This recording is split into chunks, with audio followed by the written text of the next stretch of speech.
My name is Raef, and in this video, I'll talk about the anatomy of this beautiful instrument called the guitar. If you don't know how to read music, but you still want to play an instrument and make music, the guitar is the best instrument for you to learn. This isn't to say that being able to read sheet music and study music theory is pointless. It's actually very useful if you have those skills, and it can make you a much better guitar player and a much better musician. But the reality is, not everyone has the time and resources to learn these skills, and to me, that's the real beauty of guitar. With very little technical knowledge, you can still make music. It's an instrument that has, I believe, the least number of barriers to making music. It's relatively cheap, it's portable, it's light, and because it's so popular, there's so many resources out there for the guitar. So if you want to express yourself musically, all you really need to learn are a few patterns, and you can immediately start making music. So here it is, a guitar.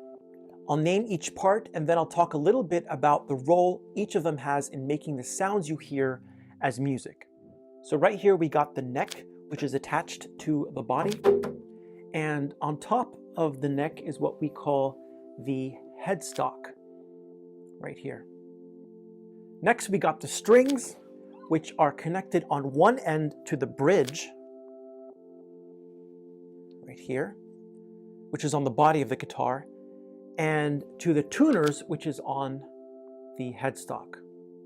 Cut out from the front of the body is what we call the sound hole, and this is where most of the sound of the guitar is projected from. At the top of the neck, where the strings rest, is what we call the nut, often made out of plastic, but on more expensive guitars, it's made out of ivory or carbon fiber or some other material. The front face of the neck is called a fretboard because sitting on them are these thin metal rods called frets, and they're used to shorten the length of the string to define each note that we're playing. So now that we know the names of the parts, here's how sound is created so that you could hear music. The strings, and there's 6 of them, are being stretched by these tuners. These strings are pulled so tight that there's nearly 80 pounds of pressure on them. That's a lot of pressure, and it puts the strings under a lot of stress. So when you pluck or strum a string,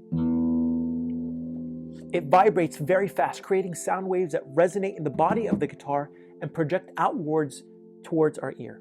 And the frequency of that vibration is what we hear as notes, musical notes. The faster the vibration, the higher the pitch. That's why the thinner strings have a higher pitch than the thicker strings, because they're vibrating faster. It's the same reason why adult males typically have deeper voices.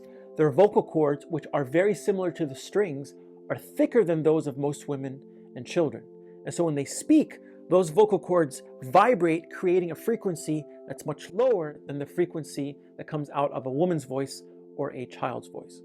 And just like the body type of a person affects the unique characteristics of someone's voice, the body and type of material a guitar is made of affects the tone and flavor of the sound it creates. I'll have another video on how to tune your guitar so each string plays the correct musical note. But for now, just know that the strings on the guitar are numbered from the thinnest string, which is the 1st string, to the thickest string, which is the 6th string. So string 1 is closer to the ground, and string 6 is closer to the top of the guitar. So that's it. That was a quick introduction to the anatomy of the guitar and how sounds are actually created so that we hear them as musical notes. Thanks for watching, and I'll see you in the next video.